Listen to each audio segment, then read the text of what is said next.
Pranam, welcome to the fourth lecture of GS2 Mains Constitution.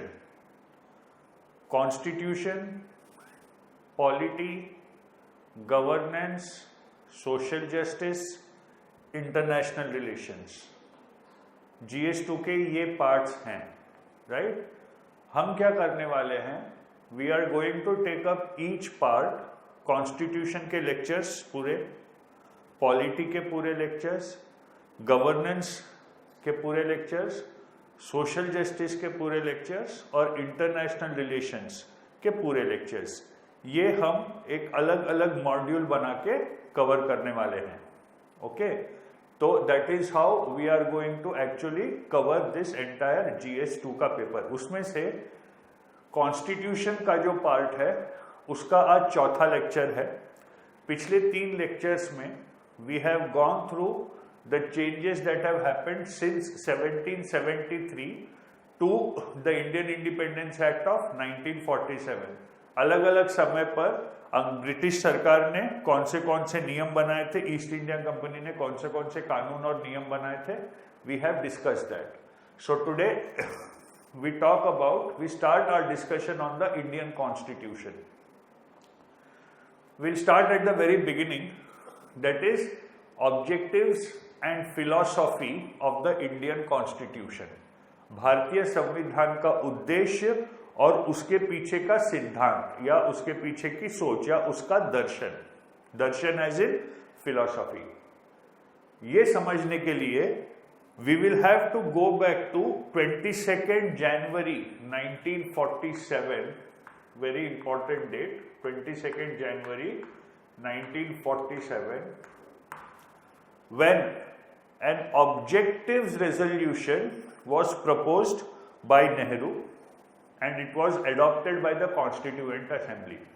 22nd January 1947 is the date when it was adopted by the Constituent Assembly. ठीक है, उद्देश्य संकल्प कि हम जो संविधान बनाने वाले हैं वो संविधान से वास्तव में हम चाहते क्या हैं, किस तरह का संविधान होना चाहिए, डिपेंड्स ऑन किस तरह का राष्ट्र हम बनाना चाहते हैं। इसको बहुत अच्छे से उजागर किया गया नेहरू द्वारा अपने उद्देश्य प्रस्ताव, उद्देश्य संकल्प में, ऑब्जेक्टिव्स रेजोल्यूशन। तो इसके क्या क्या पॉइंट्स थे, तो एक एक करके हम समझते हैं। संविधान जो पूरा बना है उसका आधार ये है जो उद्देश्य संकल्प में दिया हुआ है। तो पहले हम इसको समझेंगे, उसके बाद हम प्रीएम्बल को एनालाइज करेंगे कि किस तरह से प्रीएम्बल क्या क्या चीजें हमको देता है, and then will also take up today the sources of the constitution, कि संविधान में विभिन्न चीजें कहां कहां से इनकॉर्पोरेट की गई हैं। तो उद्देश्य संकल्प में क्या था?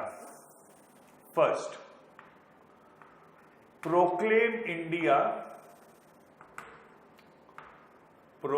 इंडिया एज एन इंडिपेंडेंट, मतलब स्वतंत्र, सोवरेन, संप्रभु रिपब्लिक, गणतंत्र। ये घोषणा की जाए कि भारत एक स्वतंत्र, संप्रभु, गणतंत्र है, पहली चीज। ठीक है। दूसरा उद्देश्य था shall be a union of, Bharat जो है ये एक संघ रहेगा, ये एक संघ रहेगा। किन चीजों का संघ रहेगा? सबसे पहले British India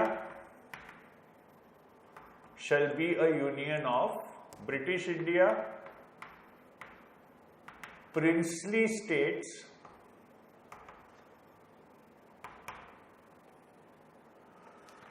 other parts of India, other parts of India.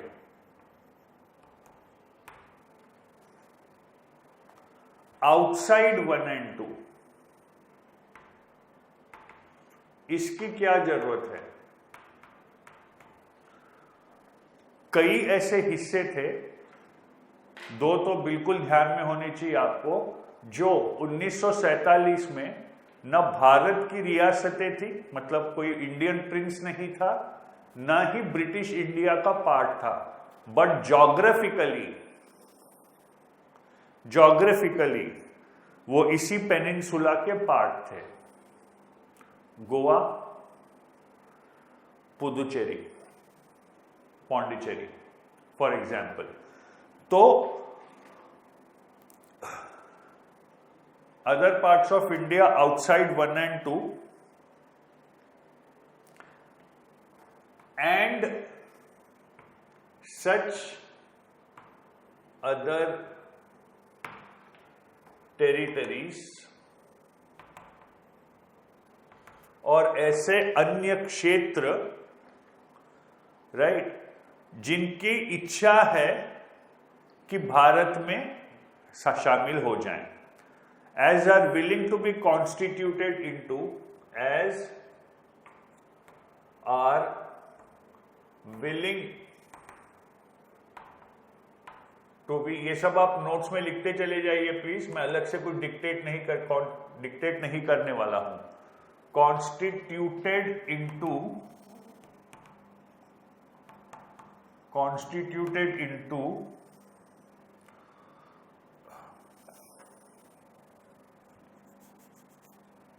independent and sovereign India, जैसा सिक्किम 1974 दूसरे पार्ट का एग्जाम्पल है। तो अगर ऐसा कोई क्षेत्र है जो एक स्वतंत्र और संप्रभु भारत का हिस्सा बनना चाहता है, वो बन सकता है, ऐसा उद्देश्य संकल्प में नेहरू जी ने बोला था। ठीक है।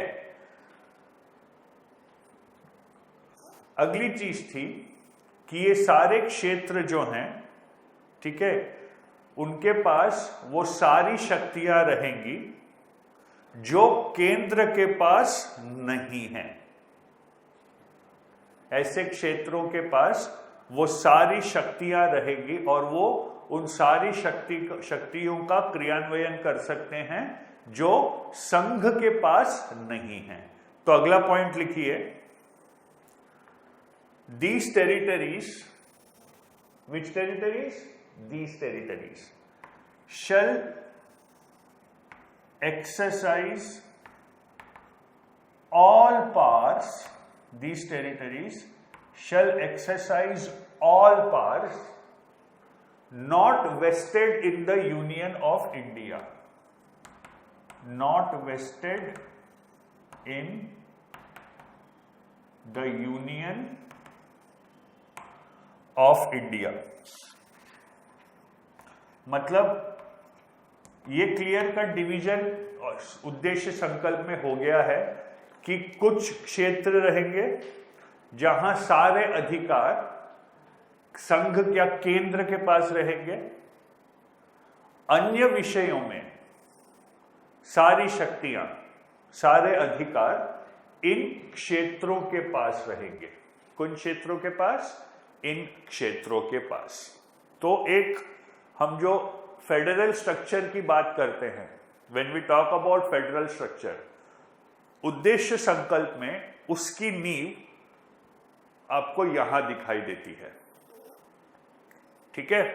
देन द नेक्स्ट थिंग, कुछ गारंटीज सिटीजन्स को, citizens will be guaranteed. Next point, citizens will be guaranteed, मतलब जो भी नागरिक हैं, ठीक है, उनको कुछ आश्वासन, कुछ गारंटियां सरकार देगी। इसके पहले लिखिए, एक पॉइंट है यहां पर, all power and authority, all power and authority shall be derived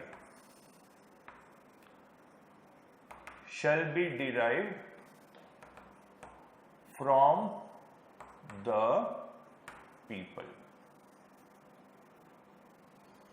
तो सारी शक्तियां जो हैं वो लोगों से ही प्राप्त की जाएंगी, सारी शक्तियां वहीं से आने वाली हैं, ठीक है। तो क्या क्या चीजों के बारे में नागरिकों को गारंटी दी जाएगी? सबसे पहले न्याय, जस्टिस, और उद्देश्य संकल्प में ही 3 तरह के न्याय की बात की गई थी। कौन से तीन? सोशल,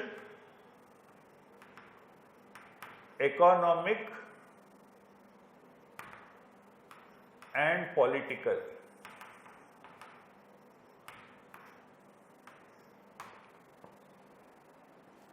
ये न्याय लोगों को दिया जाएगा, social, economic and political.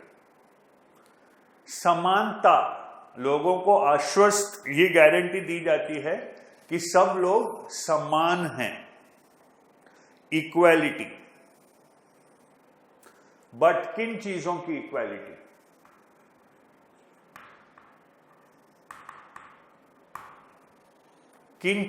Equality? Status मतलब प्रतिष्ठा,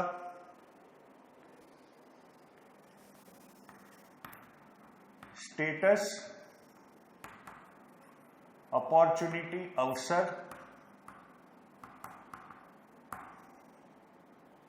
एंड बिफोर द लॉ, कानून के सम्मुख सब समान रहेंगे। Everybody would be equal before the law. The law would not be different for different people। ये एंश्योर करना पड़ेगा, ठीक है। इसीलिए शायद यूनिफॉर्म सिविल कोड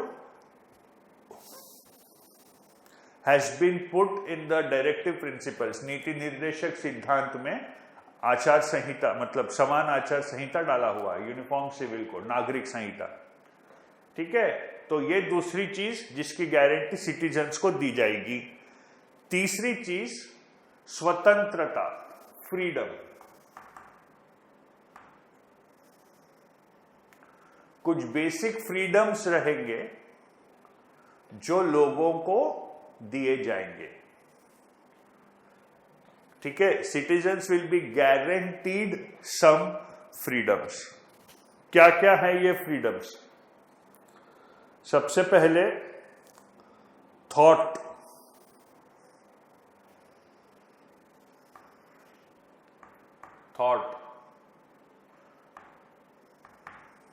विचार, एक्सप्रेशन,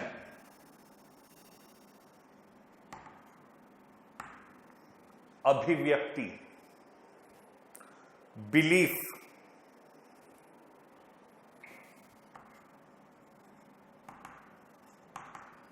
मान्यताएं, फेथ,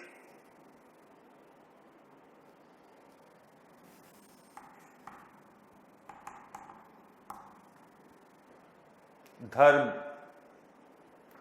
वर्शिप,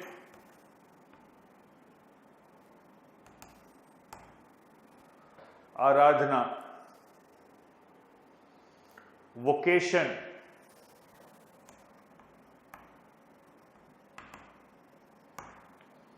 व्यवसाय, एसोसिएशन एंड एक्शन।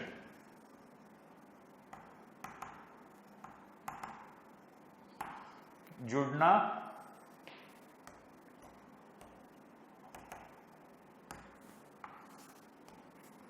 और आचरण। इसका मतलब क्या है? What do mean by association and action?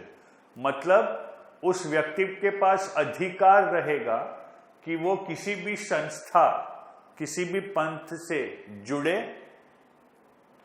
या किसी भी संस्था या किसी भी पंथ जिससे वो ऑलरेडी जुड़ा है उससे अलग हो जाए। तो freedom to associate includes the freedom to dissociate. ठीक है? तो जब हमारे संविधान ने ये बोला, उद्देश्य संकल्प में ये बोला गया कि ये दो चीजें रहेंगी, belief and faith, freedom of belief and faith, that is when our concept of secularism starts moving away from the Western notion of secularism. Okay, the Western notion of secularism is complete separation of religion and state. Religion में जो हो रहा हो उससे state का कोई लेना देना नहीं है। ठीक है? बट हमने जब ये बोला, freedom of belief and faith specifically बोला, राइट, तो हमने ये कहा संविधान में कि कुछ मूलभूत धार्मिक अधिकार भी लोगों को संविधान के थ्रू दिए जाएंगे। Right, this notion is called as positive secularism. What is negative? Negative as in I don't mean bad. Negative secularism का कॉन्सेप्ट क्या है कि इंटरफेरेंस नहीं रहेगा, तुमको जो करना है करो। पॉजिटिव सेक्युलरिज्म क्या है? हम आपको आश्वस्त करते हैं कि आपको ये धार्मिक अधिकार रहेंगे। ऐसे ही इक्वालिटी का भी कॉन्सेप्ट है ऐसा, positive equality, positive liberty and negative liberty. Negative liberty का कॉन्सेप्ट है स्टेट वोंट इंटरफेयर, तुमको जो करना है करो। पॉजिटिव लिबर्टी का कॉन्सेप्ट है स्टेट विल एंश्योर कि आपको ये लिबर्टीज दी जाएंगी। सुनने के लिए पॉजिटिव लिबर्टी बहुत अच्छा लगता है, नेगेटिव लिबर्टी बुरा लगता है, होता उल्टा है यूजुअली। फिलॉसफी ऑप्शनल पेपर में इसमें बहुत डिटेल्ड डिस्कशन है एक टॉपिक पे, वो तो खैर एनीवे। लेकिन उद्देश्य संकल्प में ही दिया गया है कि ये सारी आजादियां जो हैं ये असीमित नहीं रहेंगी। These freedoms will not be unlimited. They would be subject to law and public morality.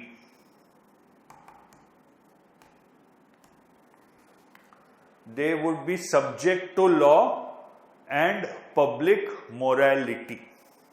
ये क्लियरली दिया गया था उद्देश्य संकल्प में। तो ये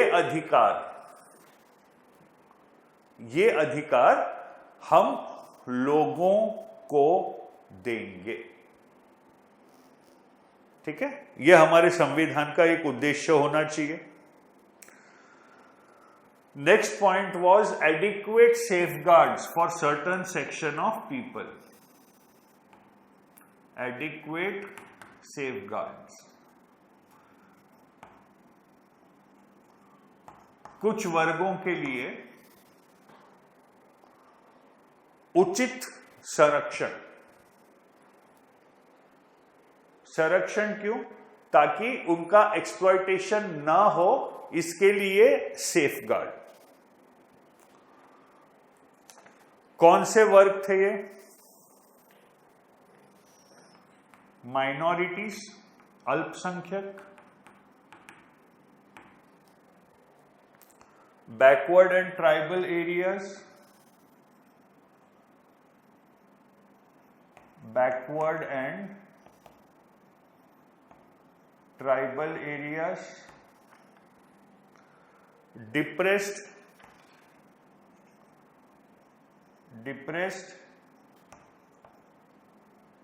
and backward classes।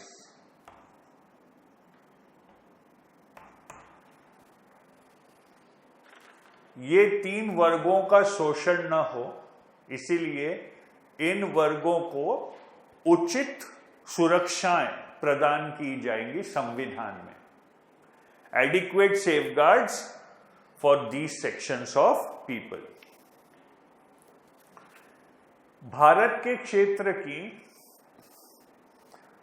एकता और अखंडता बनाई रखी जाएगी। संविधान में यह भी होना चाहिए। संविधान में ऐसे प्रावधान भी होने चाहिए जिससे भारत की अखंडता जो है, integrity of the territory shall be safeguarded, Bharat की अखंडता का संरक्षण किया जाए। अगला पॉइंट लिखिए, integrity of the territory of India, Bharat के क्षेत्र की अखंडता। अब टेरिटरी ऑफ इंडिया मतलब क्या? लैंड, सी, एयर, थल, जल और वायु।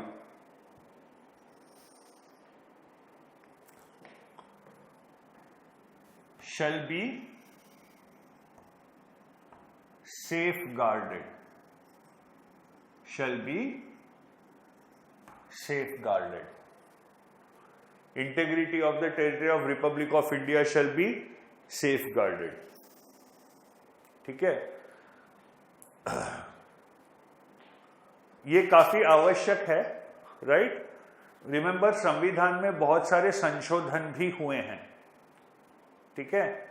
इनिशियली फॉर एग्जाम्पल ये प्रोविजन नहीं था कि demanding cessation from the state of India, ठीक है, ये नहीं था पहले, कि कोई अगर क्षेत्र भारत से अलग होके एक राष्ट्र बनना चाहता है तो क्या, तो इसके लिए कॉन्स्टिट्यूशन में इनिशियली कोई भी प्रोविजन नहीं था। That is why in south India the Tamils kept on insisting on a separate nation for them. Okay, but later on Nehru amended the constitution and said, which and the amendment, जो amendment हम बाद में discuss करेंगे, of course मैं संक्षिप्त में बता रहा हूं, and demanding secession from the Union of India became one of the grounds on which legal action could be taken, severe legal action. That is when the demand for a separate Dravida Nadu changed to the demand for a different state based on language.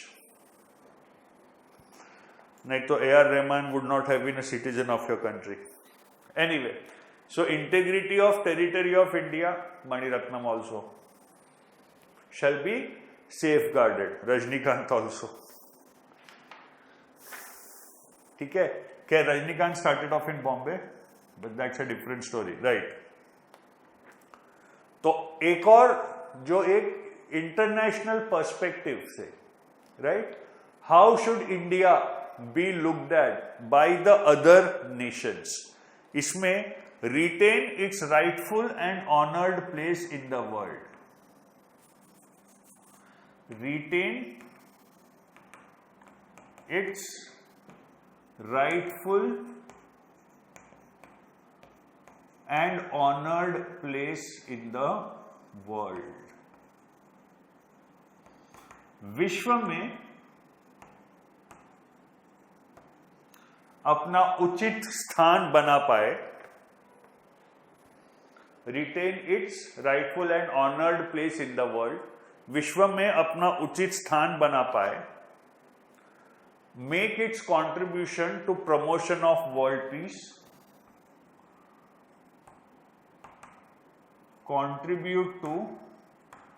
make its contribution to promotion of world peace. कुछ conflicts में हमने successfully mediate भी किया है, and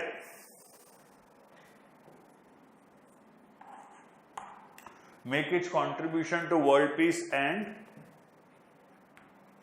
welfare of mankind, make its contribution to world peace and welfare of mankind. तो ये है उद्देश्य संकल्प जो 22 जनवरी 1947 को संविधान सभा ने स्वीकारा। तो अब जो भी संविधान इसके बाद बना उसका एक बेसिक, उस संविधान ने क्या क्या करना चाहिए, ठीक है, और उस संविधान का उद्देश्य क्या क्या होना चाहिए, उस संविधान से कौन से उद्देश्य प्राप्त होने चाहिए, ये सारी चीजें इस उद्देश्य संकल्प में आ गई। इसको अगर आप ध्यान से देखेंगे तो प्रिएम्बल के सारे थॉट जो हैं, इसमें से प्रिएम्बल में कितने शब्द हैं? ये प्रिएम्बल में है, ठीक है, ये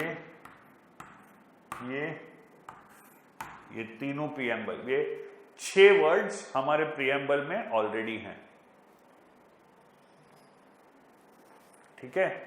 एक वर्ड, क्योंकि ओरिजिनल प्रिएम्बल में 7 कीवर्ड्स थे और 2 अमेंडमेंट के थ्रू आए 76 में, तो जो 7 वर्ड्स थे उसमें से 6 वर्ड्स तो आपको उद्देश्य संकल्प में ही मिल जाएगा। एक वर्ड जो उद्देश्य संकल्प में नहीं मिलेगा वो है फ्रैटर्निटी, बंधुता। समझ गए? तो आपको कॉन्स्टिट्यूशन की फिलॉसफी अगर समझनी है, उसके पीछे की सोच अगर समझना है, तो ऑब्जेक्टिव रिजोल्यूशन क्या है, यहां से ये सब समझने की शुरुआत होती है, ठीक है। I hope this part is clear. Now remember, Nehru was an internationalist, Nehru was an internationalist, right.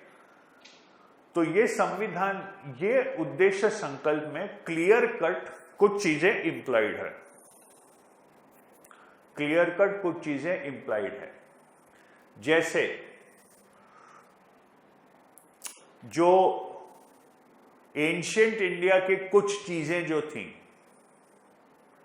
Specifically वो यहां मना कर दी गई, जैसे कास्ट सिस्टम, वर्ण व्यवस्था। खैर दोनों चीजें अलग हैं ऐसा बहुत लोग बोलते हैं, ठीक है। मैंने जानबूझ के कभी भी उस इश्यू पे डेप्थ में स्टडी नहीं करी, क्यों खुद का दिमाग खराब करना। आपके कोर्स में जितना है उतना हो जाएगा, ठीक है, एक्स्ट्रा का ज्ञान नहीं उसमें। तो ये जो दिया है adequate safeguards, this somehow does 2 things. First of all, it implies that the old system of dividing society on the basis of castes would be done away with, number 1. Number 2, some castes or some classes who have been oppressed since a long time, right, they would get some safeguards so that they can come out of that depressed state, right. So this clearly signals a break away from the ancient thought of politics, governance, etc. Clear cut societal structure also. It's a clear cut break from that. ये terms जो हैं, justice, equality and freedom, philosophically ये सारी concepts western concepts हैं। ये सारे terms Europe में French revolution के बाद, ठीक है, ये दोनों तो फ्रेंच रेवोल्यूशन में थे। Motto of the French revolution अगर आपको याद हो, लिबर्टे, ईगालिटे एंड फ्रैटर्निटे, ये फ्रेंच रेवोल्यूशन का मोटो था। तो इसमें दो टर्म्स जो हैं वो तो फ्रेंच रेवोल्यूशन के मोटो ही हैं, और यहां से वो पूरा कॉन्सेप्ट शुरू होता है in the western world about man being equal and so on and so fourth, right. तो ये कुछ चीजें आपको क्लियरली दिखती हैं। एक वर्ल्ड पर्सपेक्टिव भी दिखता है इसमें, ठीक है, फेडरल स्ट्रक्चर भी दिखता है इसमें, people as the source of power भी दिखता है इसमें, ठीक है। तो ये है उद्देश्य सिद्धांत, right. Now we go to the next part of today's lecture, that is an explanation of the preamble. ये मैं पूरा वापस बोर्ड पे लिखूंगा, प्रीएम्बल इंग्लिश में भी और हिंदी में भी। उसमें से जो भी, आज हम सिर्फ प्रीएम्बल की बात करेंगे,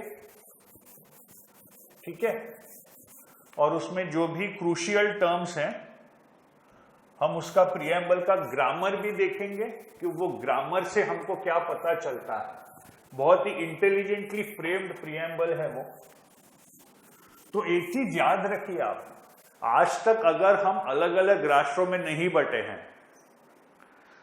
एक बहुत बड़ा काम उसमें संविधान का है, जिसमें ऐसे प्रावधान किए गए कि वो देश एकजुट ही रहे। एक फेमस फिलोसोफर ने बोला है, we have learned how to live together though we may not have learned how to live in peace, ठीक है। तो सबसे पहले ग्रामर देखिए। अगर आपको प्रीएम्बल का ग्रामर देखना है, प्रीएम्बल का ग्रामर देखना है, तो उसके स्टार्टिंग के कुछ वर्ड्स और आखिरी के कुछ वर्ड्स आपको देखना है, because the entire preamble is just one sentence with a lot of punctuation marks. Starting है, वी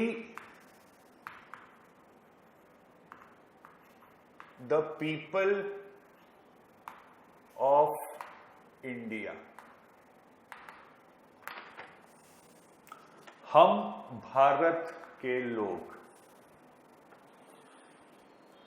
हम भारत के लोग, we the people of India. We the people बहुत फेमस टर्म है, नानी पालकीवाला जी की एक किताब भी थी, वी द पीपल, बचपन में पढ़ी थी, बहुत ही हार्ड रीडिंग किताब है। एक टीवी शो भी आता है, we the people,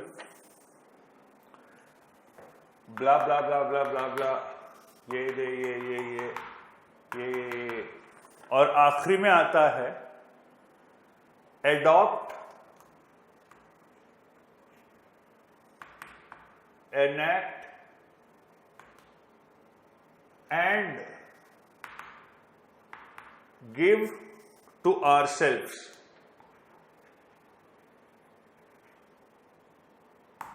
this constitution। अंगीकृत, अधिनियमित और आत्मार्पित करते हैं। ये संविधान को अंगीकृत, अडॉप्ट, अधिनियमित, एनैक्ट और आत्मार्पित करते हैं। क्या समझ में आया ये ग्रामर से? ये ग्रामर से समझ में आता है कि ये संविधान हमने स्वयं को दिया है। Nobody else has decided this for us. We have decided that we will give to ourselves this constitution. No one else has taken that decision for us. No one else has taken that decision for us. We have decided that we will be governed by this constitution. ये निर्णय हमने लिया है, ये निर्णय हमने लिया है, किसी और ने हमारे लिए ये निर्णय नहीं लिया है।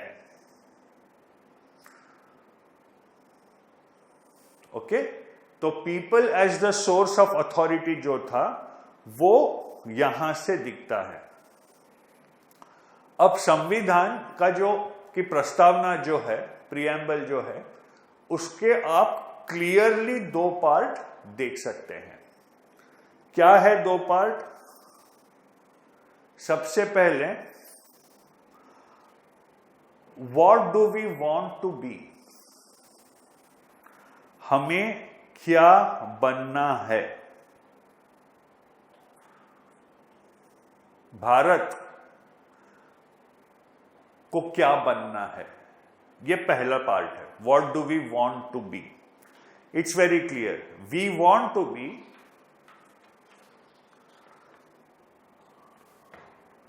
सोवरेन। इसका मतलब संपूर्ण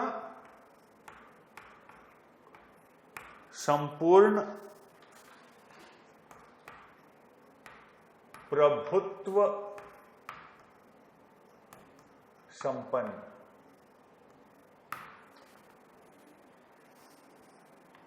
संपूर्ण प्रभुत्व संपन्न, याद रखिए। इससे पहले आपको याद होगा, हमने डोमिनियन स्टेटस डिस्कस करा था पिछले लेक्चर में। डोमिनियन स्टेटस का मतलब ultimately responsible to the crown, ठीक है? ऐसा कुछ भी नहीं है इसमें।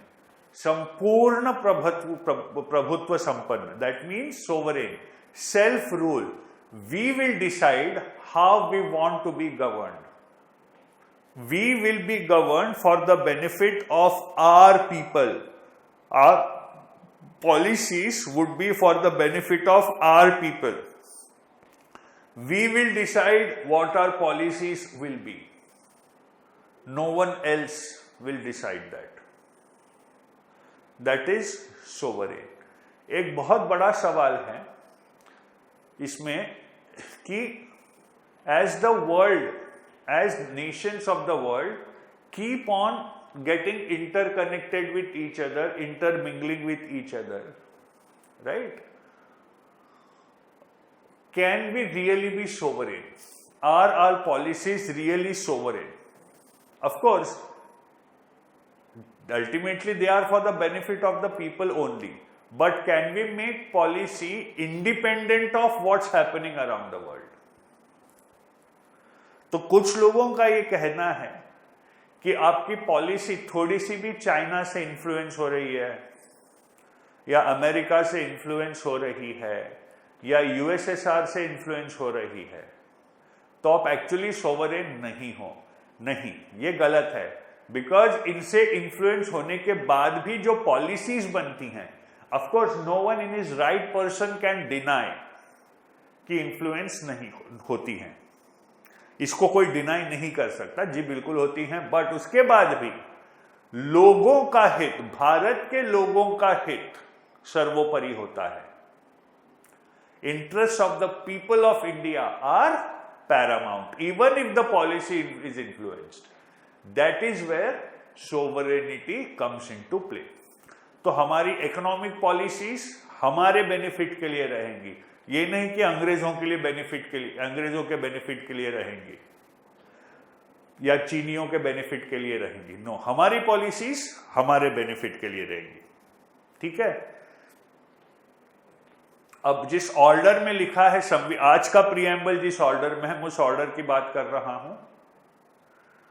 एक लिखा है सोशलिस्ट,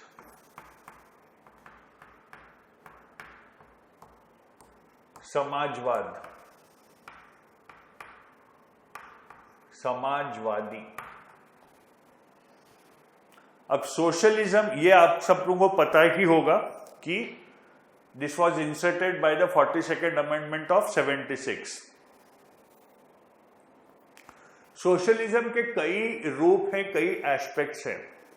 फॉर एग्जाम्पल, एक बेसिक क्लासिफिकेशन जो है सोशलिज्म का, that is between revolutionary socialism and evolutionary socialism.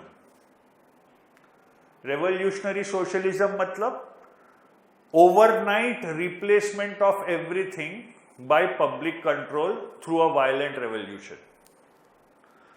मतलब रातों रात एक वायलेंट रेवोल्यूशन होगा पुराना सिस्टम पूरा खत्म किया जाएगा और जो मीन्स ऑफ प्रोडक्शन है, उत्पाद करने के साधन, मीन्स ऑफ प्रोडक्शन जो हैं उनको सोशलाइज कर दी जाएंगी। They will be owned by the people immediately.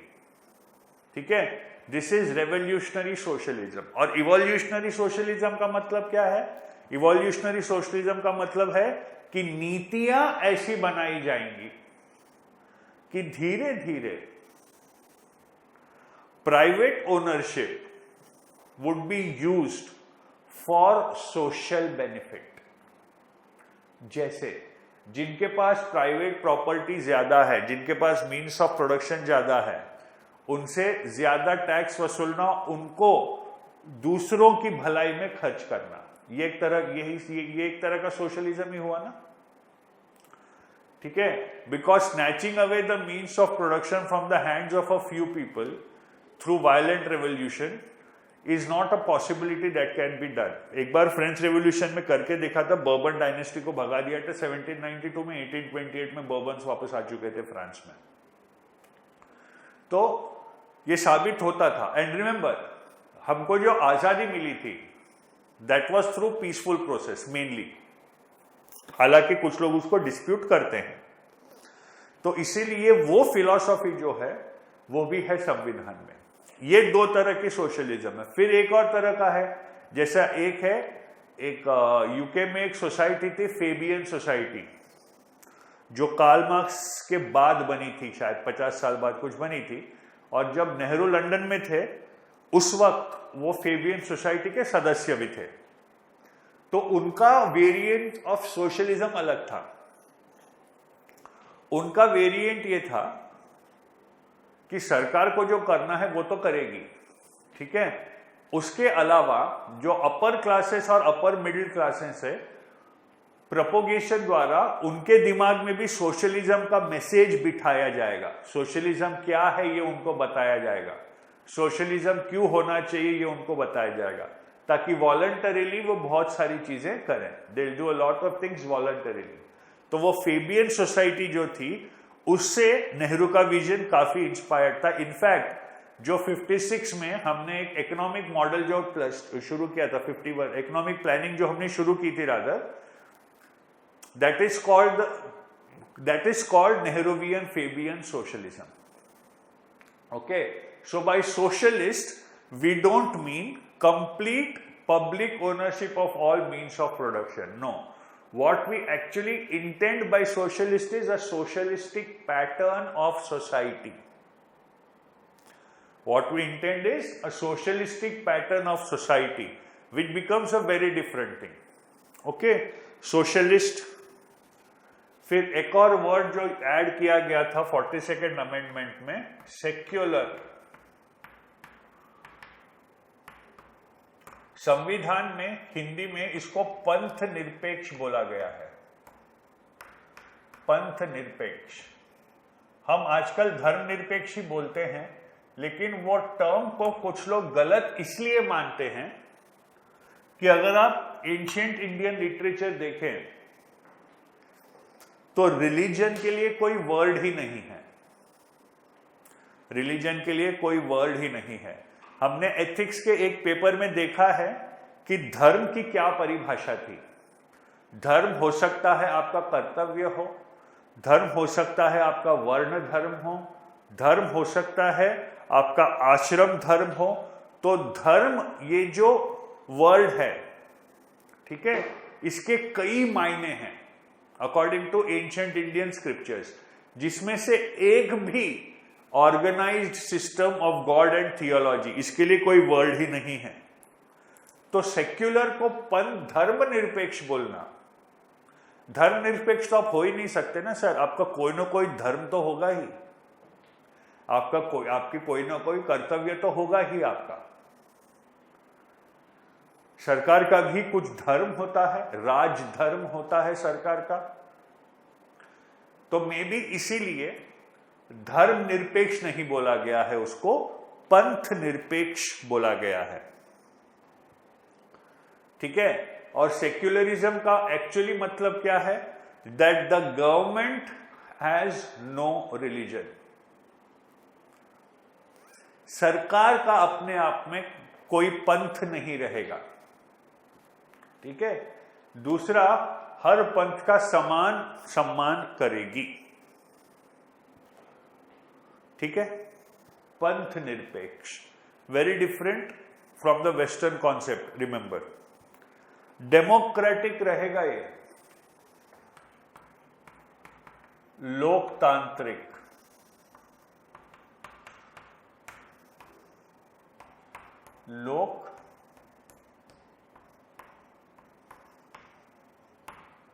तांत्रिक,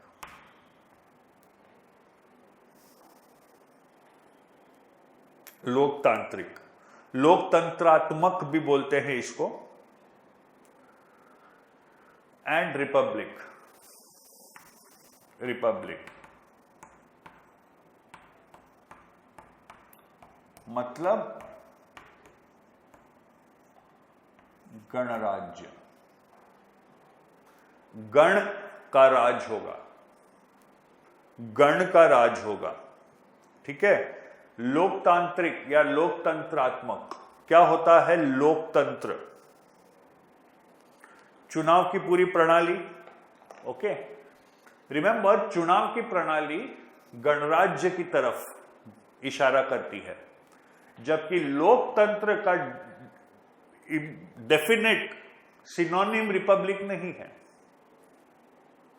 बिल्कुल नहीं। You can have a democracy without their being elections.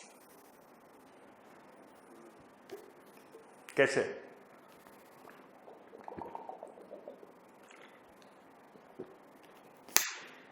एक तो चाइना का तरीका है,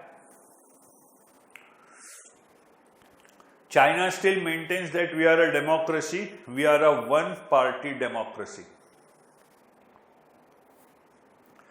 ठीक है, एक तो वो चाइना का तरीका है। चीन का तरीका हम समझेंगे, बड़ा ही दिलचस्प तरीका है। हमको ऐसा लगता है उनमें डेमोक्रेसी नहीं है, but at a very basic level there is an element of democracy and you will be shocked to know that.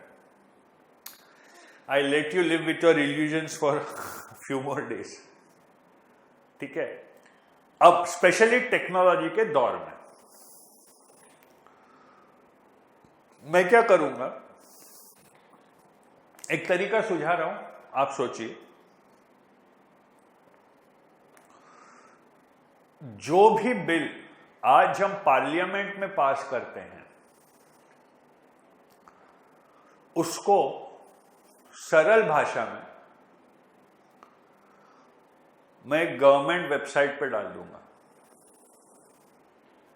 मैं उसको एक सरल भाषा में गवर्नमेंट वेबसाइट पे डाल दूंगा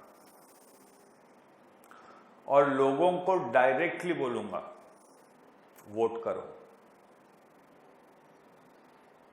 लोगों को डायरेक्टली बोलूंगा भैया ऑनलाइन जाओ और वोट करो, ठीक है। हर चीज पे, जो भी बिल पार्लियामेंट में पास हो रहा है, पार्लियामेंट है ही नहीं ना, तो वो बराबर बिल बनेगा, ठीक है। और वो बिल, और उसमें ये भी ऑप्शन दूंगा मैं कि किसी को सजेशन देना है तो वो सजेशन भी दे सकते हैं। अगर आप वोट फॉर करते हो तो ठीक है, वोट अगेंस्ट करते हो तो आपके सजेशंस क्या हैं, क्लियर, खत्म। तो क्या ये डेमोक्रेसी है? People are the source of power. अभी तो ये करना बहुत आसान है टेक्नोलॉजी के कारण। उस पे एक आर्ग्यूमेंट आता है कि भारत के लोग पढ़े लिखे नहीं हैं।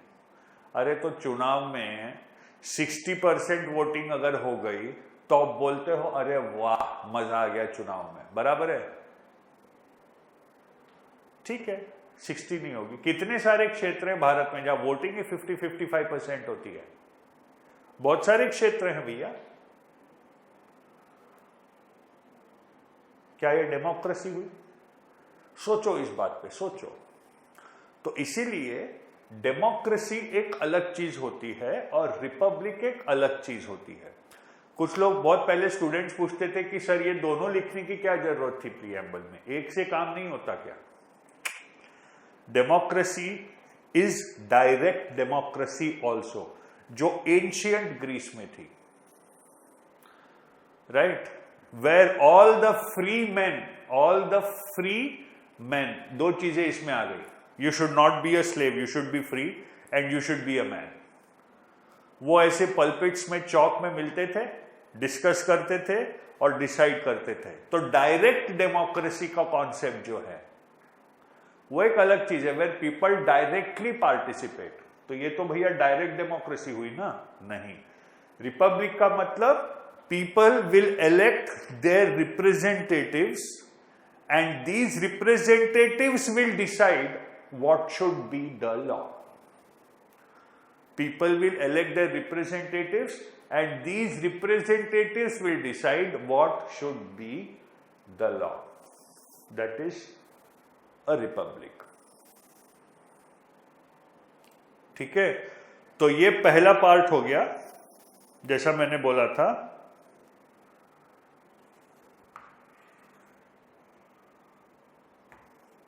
What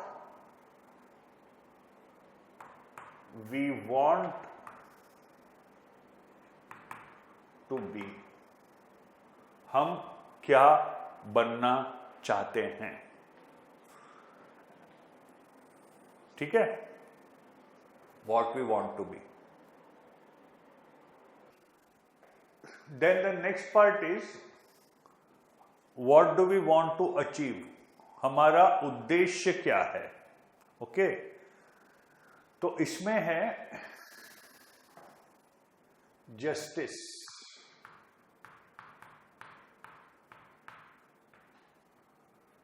न्याय। किस तरह का न्याय? Social justice, economic justice and political justice, सामाजिक,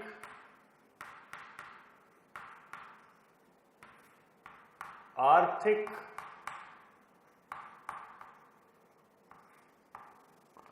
राजनीतिक।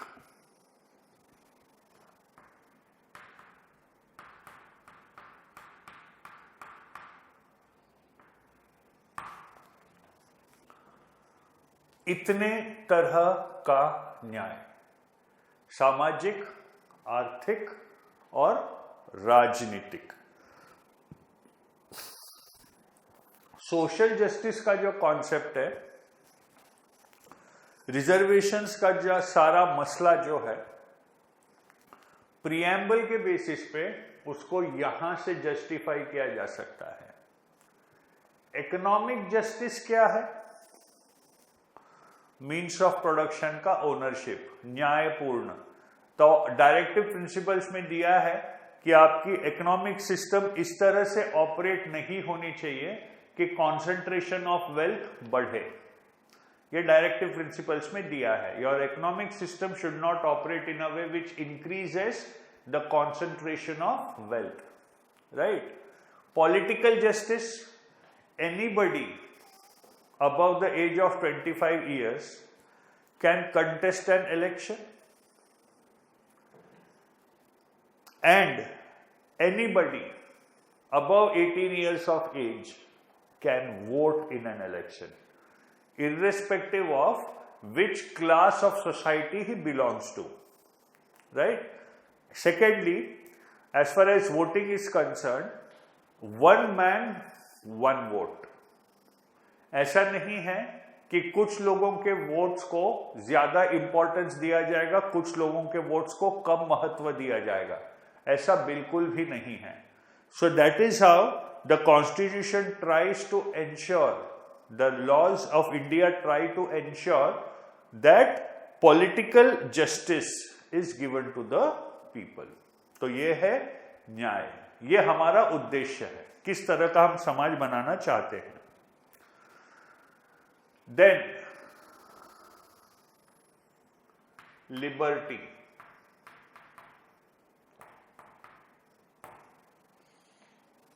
okay, liberty of what? Liberty मतलब स्वतंत्रता,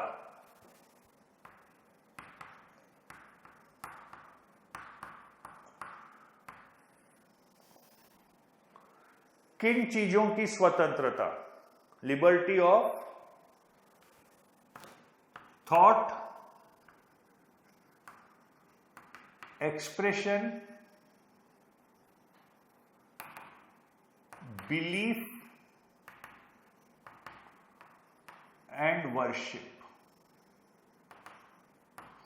विचार, अभिव्यक्ति, विश्वास, धर्म, फेथ एंड वर्शिप है, सॉरी,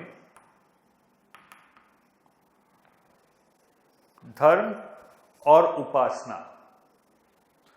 हिंदी में लिख लीजिए, विचार, अभिव्यक्ति, विश्वास, धर्म, उपासना।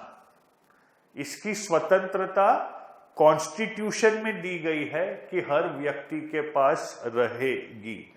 आपको जो धर्म का अनुसरण करना है आप कर सकते हैं, जो उपासना आपको करनी है आप कर सकते हैं, जो सोचना है आप सोच सकते हैं, जो भी आपको अभिव्यक्त करना है वो आप कर सकते हैं। ये सब फंडामेंटल ड्यूटीज में है। Bye incorporating these in fundamental duties, okay, which can not be amended, remember, ये गारंटी सिटीजन्स को दी गई है। हाउएवर, एक फिलोसॉफिकल डिस्कशन होता है यूजुअली, जो फिलोसॉफी ऑप्शनल का पार्ट है, फिर से, the difference between freedom and liberty. Freedom संपूर्ण होता है, फ्रीडम संपूर्ण होता है, लिबर्टी में कुछ रेस्ट्रिक्शंस होते हैं। तो we don't have a freedom of expression, remember. FOE, मेरे हिसाब से हम जो एफओई टर्म यूज करते हैं, मेरे हिसाब से वो गलत है। आजादी और स्वतंत्रता में अंतर है। फ्रीडम को हम आजादी बोलते हैं, लिबर्टी को हम स्वतंत्रता बोलते हैं। खैर, आजादी एक प्योर हिंदी वर्ड नहीं है, ये एक और बात है, राइट। तो देयरफॉर व्हेन पीपल से freedom of expression, freedom of expression होता तो रेस्ट्रेंट्स ही नहीं होते। लेकिन हमको जो फंडामेंटल ड्यूटीज का पार्ट है, उसमें हर फ्रीडम को एक्सरसाइज कैसे करना चाहिए ये दिया है। आप कोई भी फ्रीडम को फॉर एग्जांपल ऐसा एक्सरसाइज नहीं कर सकते कि पब्लिक मोरालिटी का विनाश हो, राइट। तो there are restriction, so it's actually not freedom of expression.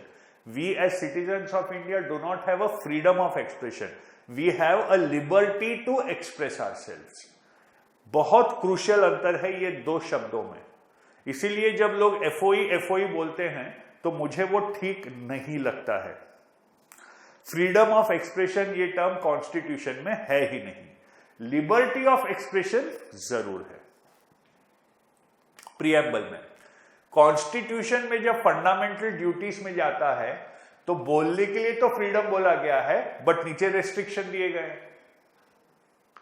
तो वो फ्रीडम कैसे हुआ? वो लिबर्टी ही है।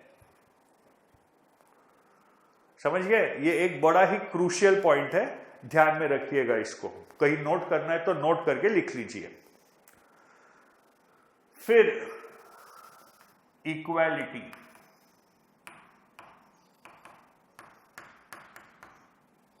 इक्वालिटी का मतलब समता। किन चीजों की equality? Status and opportunity, status and opportunity.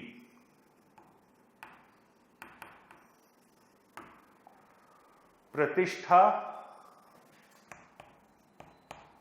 परंपरा, प्रतिष्ठा, अनुशासन, प्रतिष्ठा और अवसर, इसकी समता रहेगी।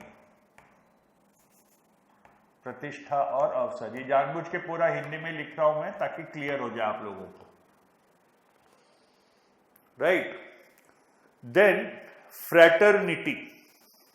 अब ये equality of status and opportunity, सबको समान मौके मिलने चाहिए, एम्प्लॉयमेंट के, सर्विस के, गवर्नमेंट सर्विसेज में एक्सेट्रा एक्सेट्रा, सबको समान अंतर मिलने चाहिए। लेकिन उद्देश्य संकल्प में यह भी था कि कुछ लोगों के लिए, कुछ तबकों के लिए कॉन्स्टिट्यूशनल सेफगार्ड्स रहेंगे। ठीक है, ट्राइबल एरियाज के लिए जैसा आर्टिकल 371AA है कि उधर के जो रिसोर्स है they are a property of the state, इसलिए वहां पे कभी भी वो एरिया 7 शेड्यूल या 6 शेड्यूल स्टेट्स में जब भी आप कोई इन्वेस्टमेंट लाते हैं तो उसमें यूजुअली प्रोटेस्ट होता है, बिकॉज उनको विशेष अधिकार दिए गए हैं उनके अधिकार, उनको संरक्षण प्रदान करने के लिए। तो इक्वालिटी ऑफ अपॉर्चुनिटी क्या है, रिजर्वेशन का पूरा डिबेट भी कहीं ना कहीं इससे इंफ्लुएंस होता ही है, राइट। तो if there are differences between two people, if there are differences between A and B, and these differences are no fault, and B is, let us say, disadvantaged to a certain extent, and this disadvantage is not due to B's fault. This disadvantage is not due to B's fault. For example, he has been born in a poor family, so he can't join a coaching class or buy books. A, born in a rich family, he can join any coaching class and he can buy any book in the world. ठीक है, तो B का जो disadvantage है in comparison to A, is it because of B? No. So if it is not because of B, they need to be equalized. हाँ, A और A का cousin है C,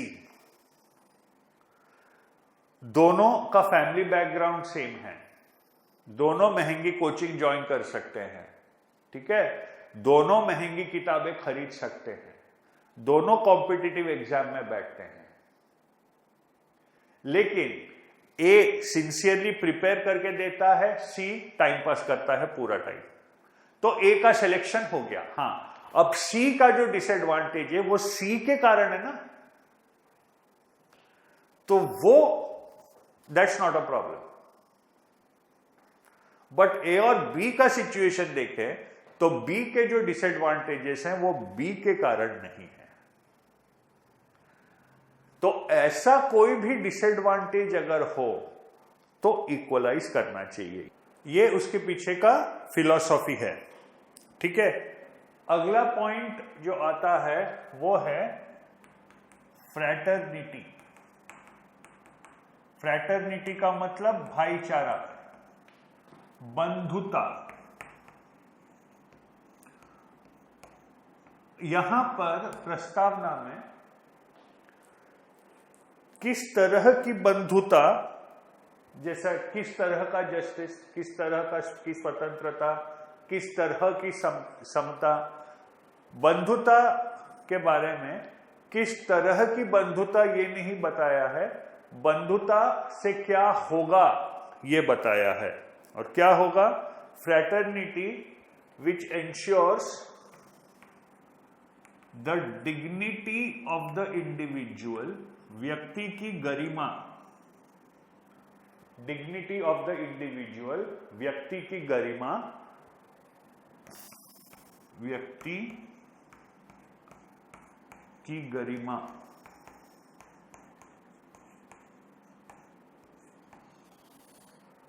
and unity and integrity of the nation, unity and integrity of the nation, राष्ट्र की एकता एवं अखंडता, राष्ट्र की एकता एवं अखंडता।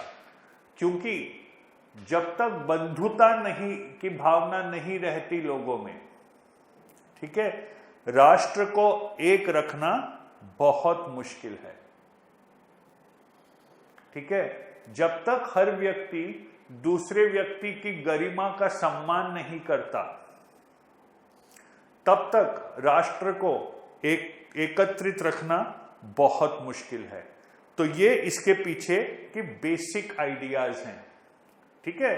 That is by fraternity ensuring the dignity of the individual and unity and integrity of the nation. This is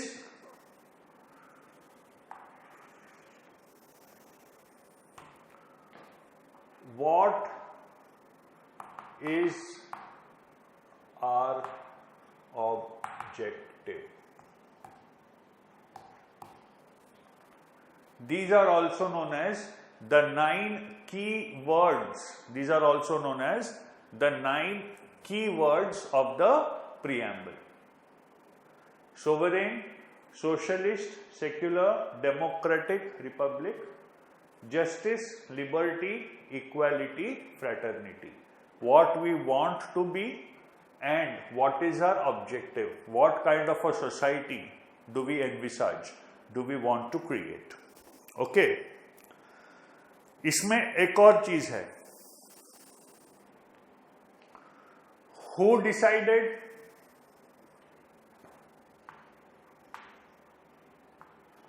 ये निर्णय किसने लिया है?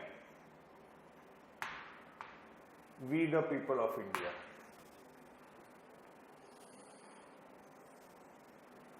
This was decided when 26 November 1949। Indian British style में डेट लिख रहा हूं।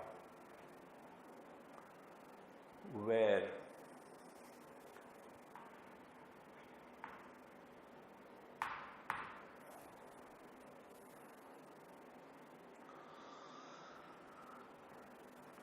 इन दिस कॉन्स्टिट्यूएंट असेंबली। तो पूरा प्रीएम्बल अगर आप पढ़ेंगे तो वो कैसा है? We the people of India having solemnly resolved, हमने ये संकल्प किया है, having solemnly resolved to constitute India into a sovereign, socialist, secular, democratic republic, and to ensure to all its citizens justice, social, economic and political, liberty of thought, expression, belief, faith and worship, equality of status and opportunity, and fraternity, ensuring the dignity of the individual and the unity and integrity of the nation, do on this 26th, do in this constituent assembly on 26th or day of November 1949, adopt, enact and give to ourselves this constitution. सब कुछ आ गया, सब कुछ आ गया। ये है भारत के संविधान की प्रस्तावना। अब उसके कुछ मुख्य हाइलाइट्स हम देख लेंगे। सबसे पहले पॉइंट लिखिए, explanation of the preamble. Heading दीजिए एक्सप्लेनेशन ऑफ द प्रीएम्बल। उसमें पहला point independent and sovereign. Independent and sovereign, स्वतंत्र एवं संप्रभु। ये कहां से आता है? We the people give unto ourselves. दूसरा पॉइंट रिपब्लिक, गणराज्य, no subordination to external authority. किसी भी बाहरी ताकत का कोई प्रभुत्व नहीं। सेकेंड पॉइंट इसमें government of the people, government for the people and by the people. Remember, till the constitution was enacted, India remained a dominion status. India had a dominion status. ठीक है।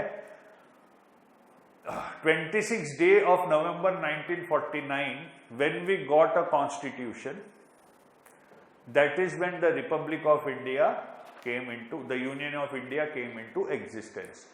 Pakistan remained dominion status till 1956 because उनको संविधान बनाने में बहुत वर्ष लग गए। हमारा संविधान उनके मुकाबले जल्दी बन गया, ठीक है।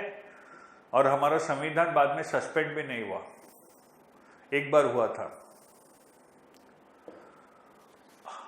अगला पॉइंट, तो पहला लिखा आपने इंडिपेंडेंट एंड सोवरेन, दूसरा पॉइंट आपने लिखा रिपब्लिक, तीसरा प्रतिनिधित्व लोकतंत्र, रिप्रेजेंटेटिव डेमोक्रेसी।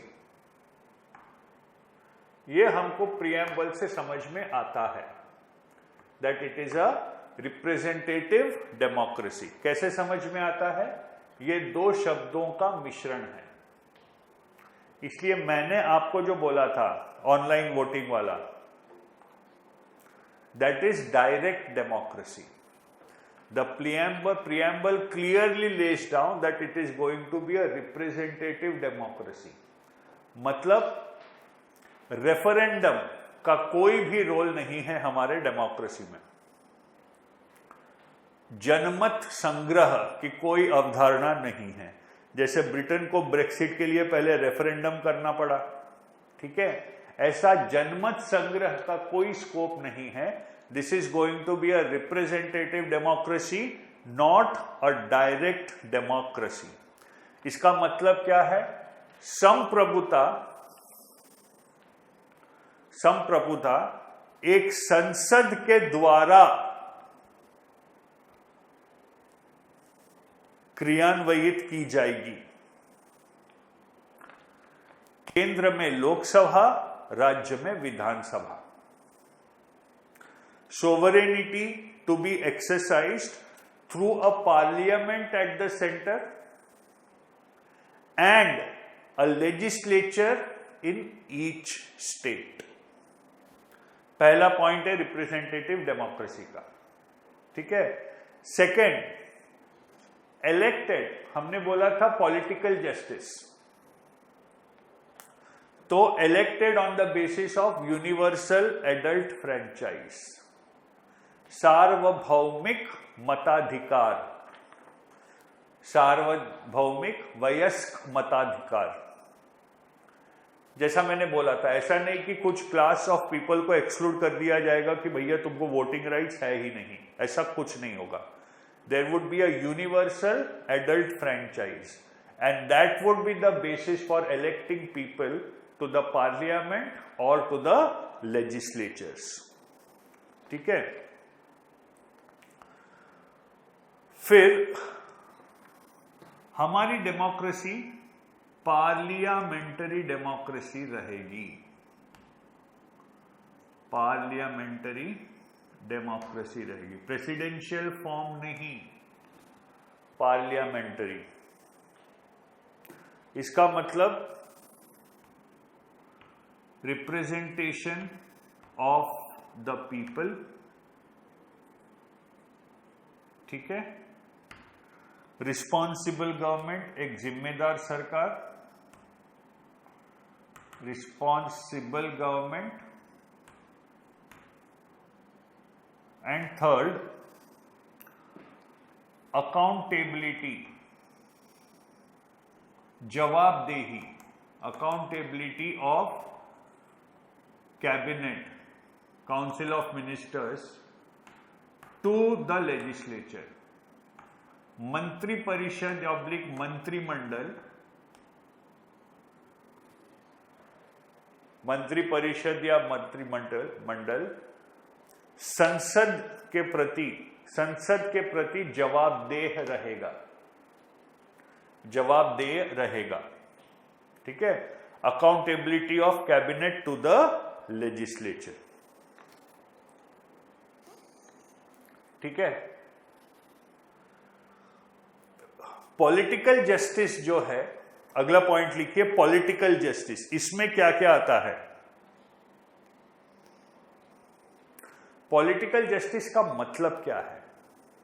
पॉलिटिकल जस्टिस का मतलब यह है दैट आप जाति, प्रांत, धर्म, लिंग के आधार पर, केवल जाति, प्रांत, धर्म या लिंग के आधार पर या किसी भी आधार पर आप लोगों के बीच कोई भी फर्क नहीं करेंगे। No arbitrary distinction between people based on caste, creed, religion, sex, etc. No arbitrary distinction. अगर डिस्टिंक्शन के लिए कुछ ग्राउंड्स हैं तो ठीक है, आर्बिट्ररी डिस्टिंक्शन नहीं हो सकता, बिल्कुल नहीं हो सकता। ठीक है? That is why there is no, except the age restriction, there is no restriction on who can vote, okay, and there is absolutely no restriction on who can participate in the electoral process. चुनाव में कौन खड़ा हो सकता है, कौन नहीं खड़ा हो सकता, इसके लिए कोई रोक टोक नहीं है। रिप्रेजेंटेशन ऑफ पीपल्स एक्ट में है, if you have been convicted of a criminal offense then you can't। उस पर भी बहुत बहस हुई थी कि चार्जशीट से कन्विक्शन तक पहुंचने के लिए भारत में 8-10 साल लग जाते हैं। 8-10 साल में जो जिसपे चार्जशीट फाइल हुई है, ठीक है, वो 2 बार चुन के आ सकता है। काफी लोग हैं जो जेल में हैं बट चुन के आते हैं। किस आधार पर चुन के आते हैं? क्योंकि वो कन्विक्ट नहीं हुए, उन पे चार्जशीट फाइल हो चुकी है। तो कुछ लोगों का ये बोलना है कि डिस्क्वालिफिकेशन का पॉइंट कन्विक्शन नहीं, चार्जशीट होना चाहिए। क्योंकि भारत में जुडिशियल प्रोसेस के लिए इतना टाइम लगता है कि कन्विक्शन आने तक तो काफी लोग रिटायर भी हो जाते हैं। लालू प्रसाद यादव,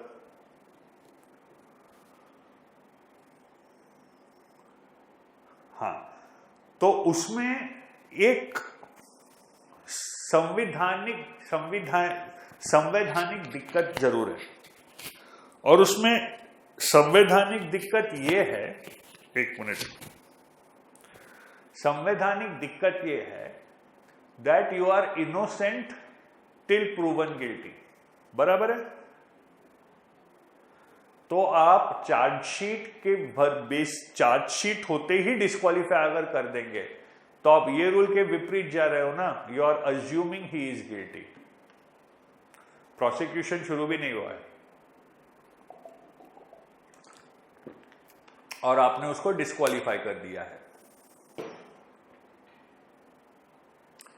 ये दिक्कत तो है, क्या करेंगे? हर किसी को मुकम्मल जहां नहीं मिलता।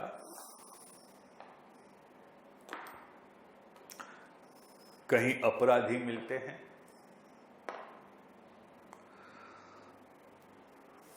कहीं प्रणाली विकृत मिलती है। एनीवे, तो ये पॉलिटिकल जस्टिस कैसा इंश्योर किया हमने? जैसा मैंने बताया, universal adult suffrage, no bar on contesting election, ठीक है। और नई रियलिटीज को डिपिक्ट करने के लिए रिप्रेजेंटेशंस ऑफ पीपल एक्ट को बार बार चेंज भी किया गया, अमेंड भी किया गया है। एक और एग्जाम्पल जो पॉलिटिकल जस्टिस का दिया जाता है वो है नोटा, जो अभी ऑप्शन आ गया है। If you don't like any of the candidates who are standing for election, you can press NOTA, you don't vote for any candidate, ठीक है। तो उसके बाद भी उसका असर कम ही हुआ है। नोटा एक वोट काटने की मशीन जरूर बनी है, राइट। कई ऐसे चुनाव थे जहां नोटा के वोट्स सेकेंड कंटेस्टेंट को ऐड कर दिए होते तो वो जीत चुका होता,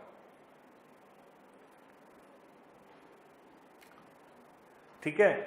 तो दिक्कत यह है नोटा में। अभी नोटा जिस फॉर्म में है वो सिर्फ वोट काटने के काम आती है। नोटा को अगर इफेक्टिव बनाना है तो मेरा एक सुझाव है, मुझे क्या लगता है कि नोटा के वोट्स एक सर्टेन परसेंटेज के ऊपर हैं तो चुनाव ही रद्द हो जाए, वो एरिया में, उस क्षेत्र का वापस चुनाव कराया जाए। That is when I think NOTA will get actual teeth. For example, total voting का 10% के ऊपर अगर नोटा है, एक ऐसा परसेंटेज फिक्स हो सकता है जो भी रियलिस्टिक है, मुझे लगता है 10% रियलिस्टिक होगा। 10% के ऊपर अगर नोटा है तो चुनाव वापस हो, भयंकर हो जाएगा फिर चुनाव का माहौल। That's the point. उससे केओस शायद ज्यादा होगा, लेकिन क्यों, ऐसे कितने सारी सीटें होंगी यार। 5 साल के चक्कर साइकिल में इस देश में 30 चुनाव तो होते हैं, 29 स्टेट्स एंड 1 सेंटर। 1990 के दशक में बहुत सारे होते थे, अभी कम से कम पिछले 10-1 साल से ये स्टेबिलिटी तो है। पिछले 16 साल से, 16-17 साल से ये स्टेबिलिटी तो है कि लोकसभा चुनाव 5 साल में एक बार हो रहा है। इनफैक्ट ये स्टेबिलिटी हमको 99 से है। उसके पहले तो भाई साहब 96 में चुनाव, 98 में फिर चुनाव, 99 में फिर चुनाव, मजाक बन गया था पूरा। तो 30 चुनाव न्यूनतम, सब ठीक रहा तो 30 चुनाव 5 साल के साइकिल में होते ही हैं।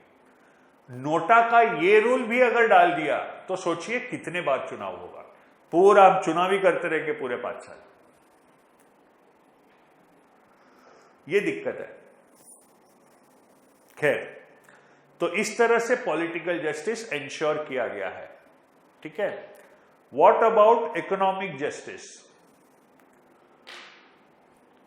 किसी भी व्यक्ति को, पुरुष हो या स्त्री, हिंदू हो या मुसलमान, सिख हो या ईसाई, किसी भी जाति का हो, जहां तक पब्लिक अपॉइंटमेंट की बात है, अपॉइंटमेंट टू गवर्नमेंट पोस्ट्स, सब एक हैं। इक्वल अपॉर्चुनिटी सबको मिलेगी। अब इक्वल अपॉर्चुनिटी का मतलब वही है जो मैंने आपको एबीसी का एग्जांपल दिया था। ठीक है। दूसरा, ऐसे वॉचडॉग्स भी हैं जो ये देखते रहते हैं कि कोई प्राइवेट सेक्टर कंपनी में तो डिस्क्रिमिनेशन नहीं हो रहा है। इस कारण से in Europe and in America it has got to a state where there are watchdogs who also look into the selection policies of a company. Suppose एक जॉब, 6 जॉब हैं, ठीक है, जिसके लिए लेटेस्ट से 36 एप्लीकेशन आए, मतलब हर जॉब के लिए 6 एप्लीकेशन, 3 पुरुष 3 महिला। ठीक है। और हर जॉब में अगर पुरुष सेलेक्ट हुए तो शक बनता है। फिर देखा जाता है कि ये महिलाएं और पुरुष जो आए थे, ठीक है, उनका रिज्यूमे क्या था, उनका प्रोफाइल क्या था। अगर दिखता है कि सही में महिलाओं का प्रोफाइल कच्चा था तो ठीक है, लेकिन अगर दिखता है कि महिलाओं और पुरुष का प्रोफाइल सेम था, फिर भी सारे ही पुरुष हुए, तो शक और बढ़ता है। तो इस तरह के वॉचडॉग्स हैं अमेरिका में, जो यहां तक जाते हैं in case of private sector employment. ठीक है। तो इकोनॉमिक जस्टिस, सबसे पहला पॉइंट लिखिए, इकोनॉमिक जस्टिस हेडिंग दीजिए। जैसे रिप्रेजेंटेटिव डेमोक्रेसी में इतने सारे पॉइंट्स लिख लिए, फिर पॉलिटिकल जस्टिस लिख लिया। इकोनॉमिक जस्टिस में सबसे पहले equal opportunity to men and women in matters of public appointment. लोक सेवाओं में पुरुष और स्त्री को समान अवसर। सेकंड, बैनिशमेंट ऑफ पॉवर्टी, गरीबी उन्मूलन कैसे? Not by snatching resources from the rich and distributing it to the poor, ये नहीं है तरीका। आप गरीबी का उन्मूलन कैसे करेंगे? 2 स्टेप्स रहेंगे उसमें। Multiplication of national wealth, multiplication of national wealth, और दूसरी चीज रहेगी इक्विटेबल डिस्ट्रीब्यूशन, इक्विटेबल डिस्ट्रीब्यूशन। राष्ट्रधन में वृद्धि, उसका एक समतापूर्वक विपटन। Okay, multiplication of national wealth and equitable distribution. This is how we will try to banish poverty.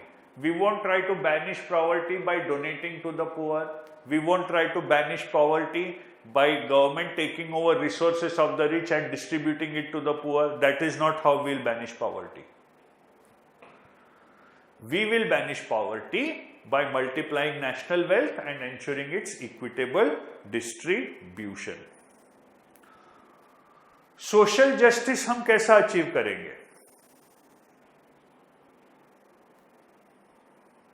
बहुत मुश्किल है। समाज में जो असंतुलित हैं, जो भी असंतुलित है, उनमें संतुलन पैदा करना। जो भी असंतुलन है, सोशल इम्बैलेंस है, सामाजिक असंतुलन, उसे खत्म करना। How will you, what are social imbalances? कई सारे हैं। No opportunity for thousands of years, that's a social imbalance. A certain section of the people have been kept away from the mainstream of society, that's a social imbalance. Based on some characteristic, maybe birth, maybe race, maybe gender, that is a social imbalance. ठीक है? Letting economic depravity translate into a difference in competence, that is social imbalance. तो ऐसे सामाजिक असंतुलन जो है, उसे खत्म करने की कोशिश की जाएगी, रिमूविंग सोशल इम्बैलेंसेस। सेकेंड, अलग अलग गुटों के अलग अलग हित होते हैं और अलग अलग मांग होती है, जो कभी कभी आपस में कंपीट कर लेती है।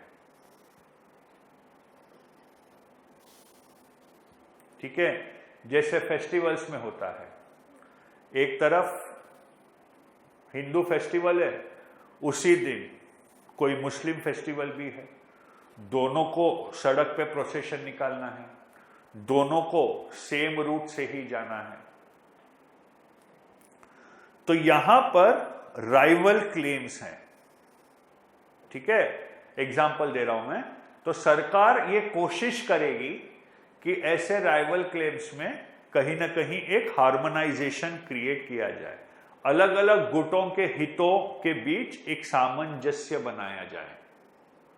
तो सोशल जस्टिस में सेकंड पॉइंट लिखिए, हार्मोनाइजिंग राइवल क्लेम्स और interests of different groups. Harmonising rival claims और इंटरेस्ट ऑफ डिफरेंट ग्रुप्स, अलग अलग गुटों के हितों और मांगों के बीच एक सामंजस्य बनाया जाए, एक सामंजस्य बनाने का प्रयत्न किया जाएगा।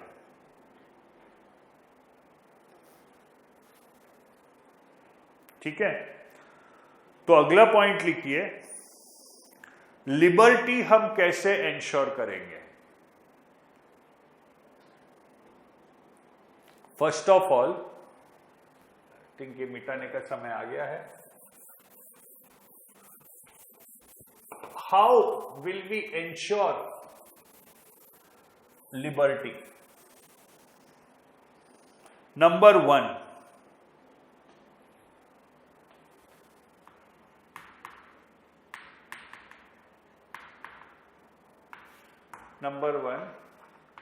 by guaranteeing certain minimum rights to the people. By guaranteeing certain minimum rights to the people. ये पहला तरीका रहेगा लिबर्टी क्रिएट करने का। कुछ न्यूनतम अधिकार सबको दिए जाएंगे। फिर संविधान में क्या हुआ?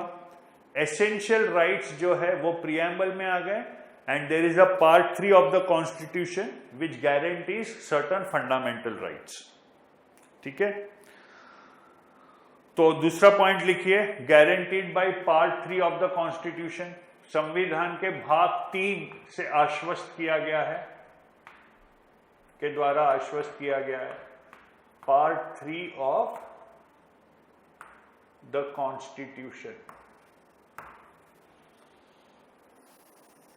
ठीक है, तीसरी चीज,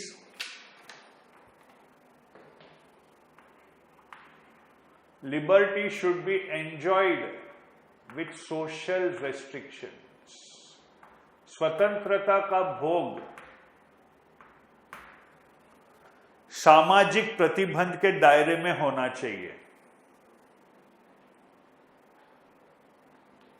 and remember, liberty of the greatest number. We are talking about liberty of the greatest number. तो अगर ऐसा चुनना पड़ा कि एक व्यक्ति की को आजादी देकर 100,000 लोगों की आजादी पर दुष्प्रभाव पड़ रहा है, एक व्यक्ति को स्वतंत्रता देकर 1000 व्यक्तियों की स्वतंत्रता पर दुष्प्रभाव पड़ रहा है, तो बहुत क्लियर है वो 1000 लोगों की स्वतंत्रता ज्यादा आवश्यक है उस एक व्यक्ति की स्वतंत्रता से। सो if liberty of one person is clashing with liberty of the greatest number, then liberty of the greatest number has to be kept in mind, not liberty of that one person.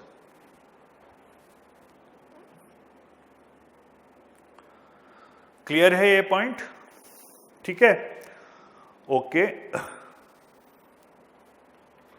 What about equality? समता। इसमें लिखिए,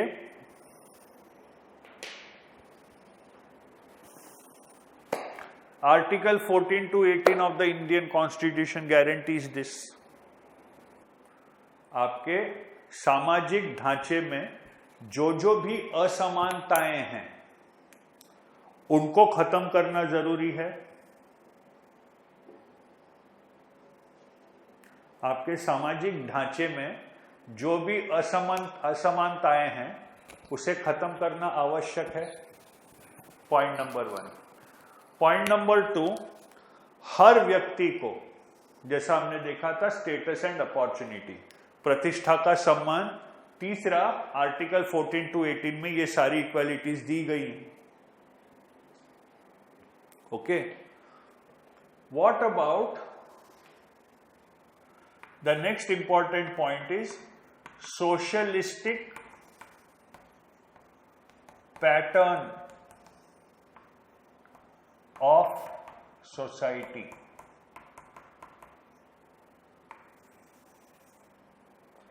socialistic pattern of society, ये कैसे ensure करेंगे? इसका मतलब क्या है? सबसे पहले लिखिए, principal means of production are under social ownership और कंट्रोल। उत्पादन के प्रमुख साधन उत्पादन के प्रमुख साधनों का स्वामित्व या नियंत्रण, स्वामित्व या नियंत्रण समाज के पास हो, का स्वामित्व या नियंत्रण समाज के पास हो। यह पहली चीज है इसमें। इससे क्या होगा, लिखिए, this ensures equitable distribution of wealth. इससे धन का समतापूर्वक विपणन संभव होता है।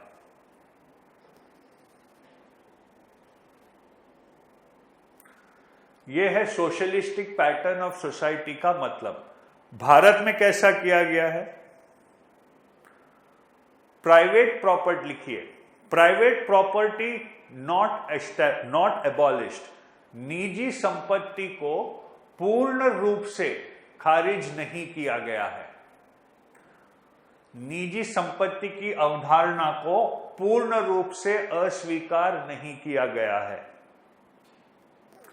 परंतु उस पे कुछ प्रतिबंध लगे। However, some restraints were put on it, परंतु उस पर कुछ प्रतिबंध लगाए गए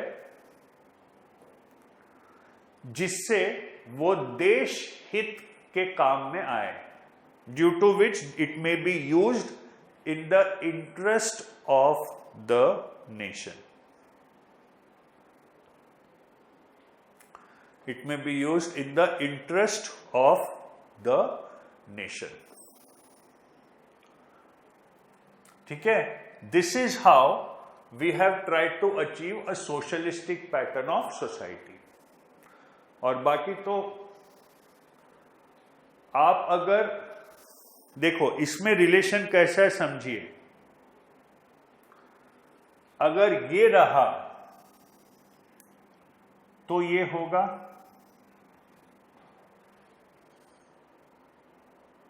और अगर ये होगा,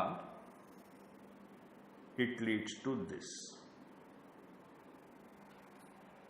Sorry.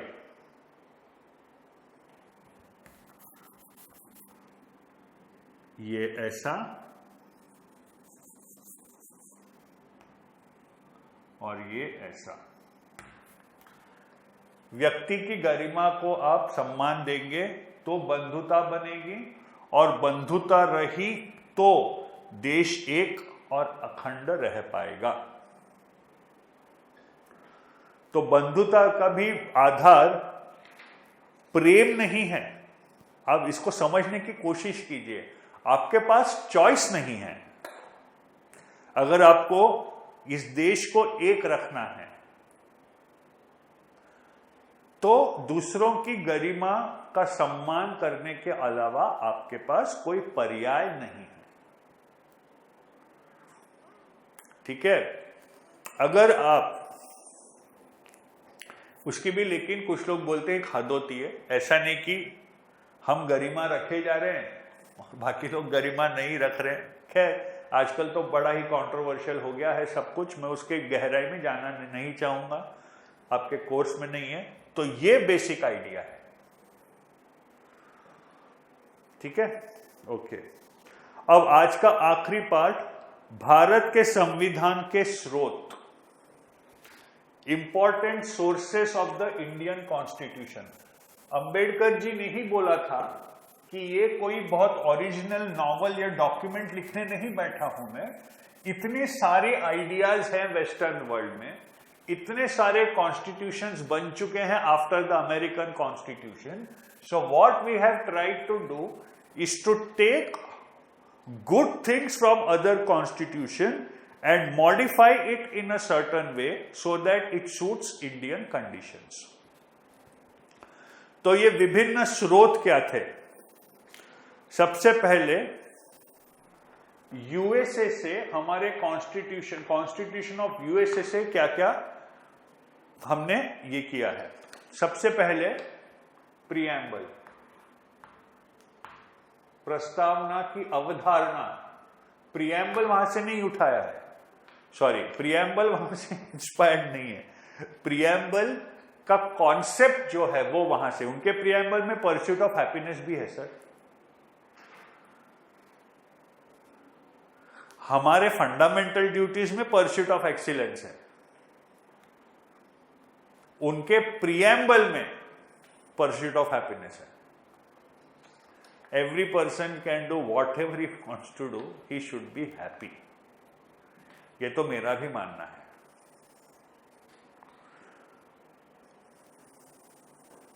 Happy, you should be happy, that's the point. Utilitarian concept है ना, greatest happiness of the greatest number. तो यहां से हमने प्रियम्बल की अवधारणा ली है, फंडामेंटल राइट्स, FR लिख लेता हूं, फंडामेंटल, ये चार्ट बनाते चलिए। Federal structure,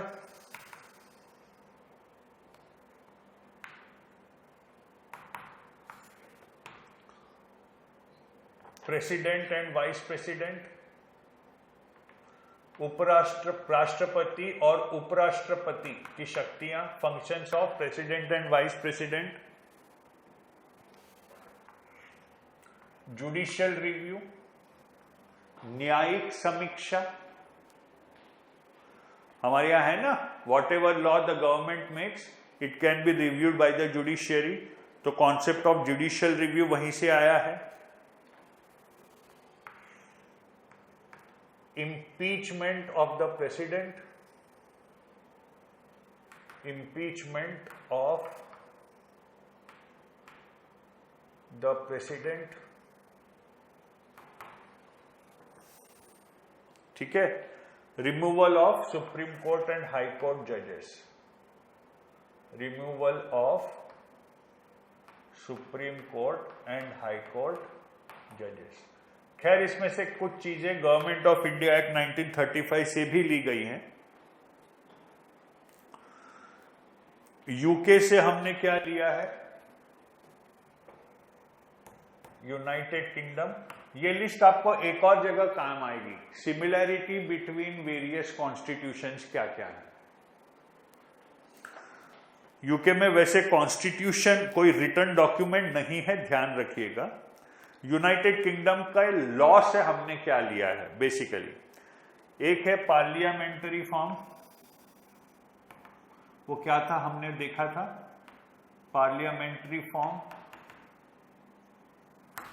then single citizenship,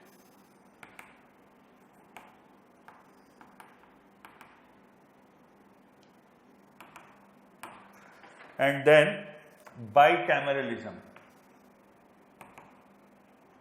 bicameralism उनका है ना, House of Commons and House of Lords, two parts which make up the parliament.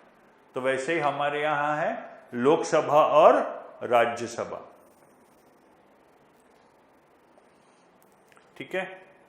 Then we have taken something from Canada also. What have we taken from Canada? सबसे पहले distribution of powers between centre and states, केंद्र एवं राज्यों के बीच शक्ति का विभाजन, शक्तियों का विभाजन, distribution of power between central and state, residuary powers,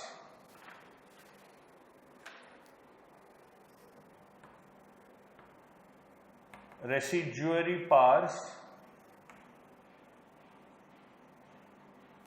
with the central government। अन्य शक्तियां जो कहीं और डिस्क्राइब नहीं है वो किसके पास रहेंगी? सेंट्रल गवर्नमेंट के पास। ये कनाडा से लिया गया है। Quasi federal form of government, we are not completely federal, we are not completely unitary, this is called quasi federal। Ireland से हमने क्या लिया है? सबसे पहले DPSP, Directive Principles of State Policy, ये हमने आयरलैंड से ली, Republic of Ireland, not Northern Ireland which is a part of United Kingdom. Rajya Sabha nominations, the president has the right to nominate a few members to the Rajya Sabha, ये concept Ireland से लिया है। President को elect करने का जो मेथड है वो भी हमने आयरलैंड से लिया है, इलेक्शन ऑफ प्रेसिडेंट। ठीक है, फिर हमने फ्रांस से कुछ लिया है।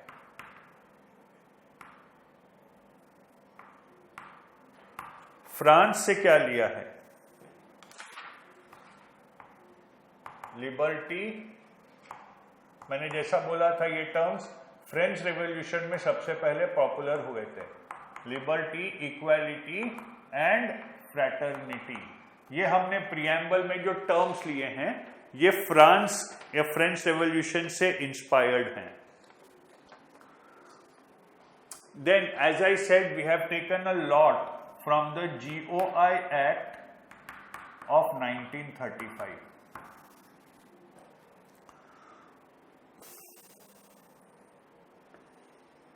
बाप रे, बहुत सारी चीजें लिस्ट में है नहीं जो मैंने बनाई थी।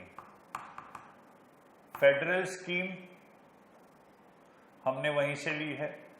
एडमिनिस्ट्रेटिव डिटेल्स, प्रशासन कैसे करना, हमने वहीं से लिए हैं। ठीक है, फिर governor, office of the governor and the concept of judiciary हमने वहीं से लिया है। हमने वहां से और लिया है इमरजेंसी पावर्स,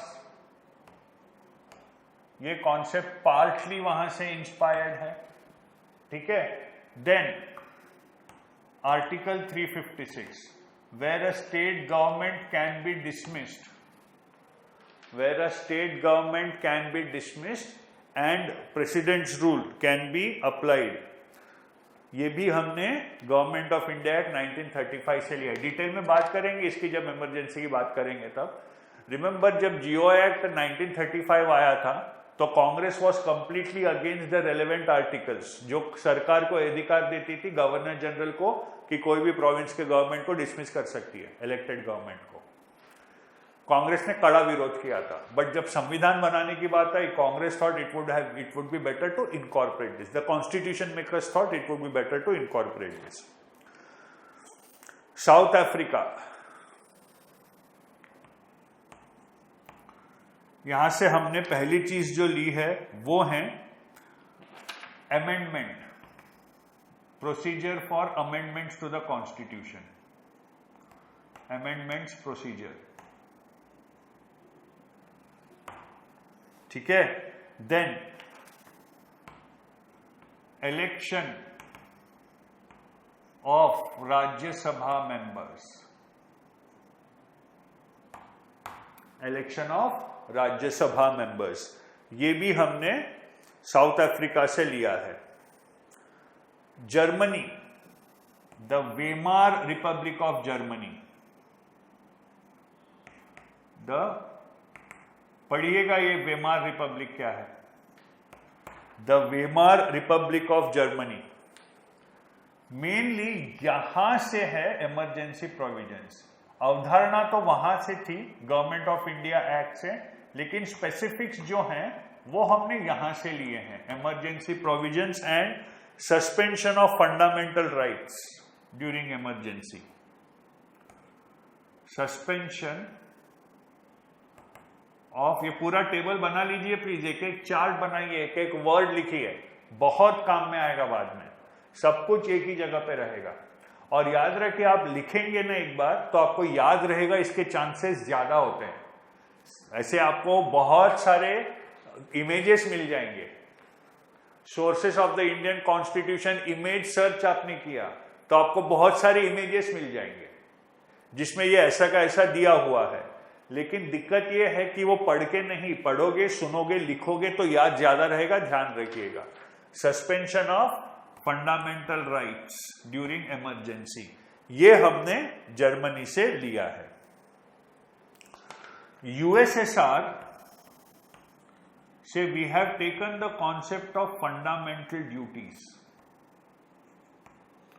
यूएसएसआर से we have taken the concept of fundamental duties and the concept of social, economic and political justice जो preamble में है।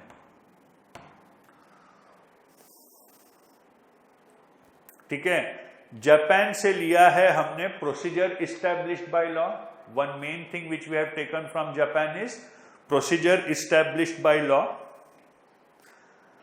and from Australia प्रियम्बल का लैंग्वेज, ग्रामर, ऑस्ट्रेलिया के कॉन्स्टिट्यूशन से प्रियम्बल का स्ट्रक्चर और concurrent list. तो in addition to this you have Australia and Japan. 1 2 3 4 5 6 7 8 9 10 11, ये 11 चीजें आपको रट्टा मारनी पड़ेगी।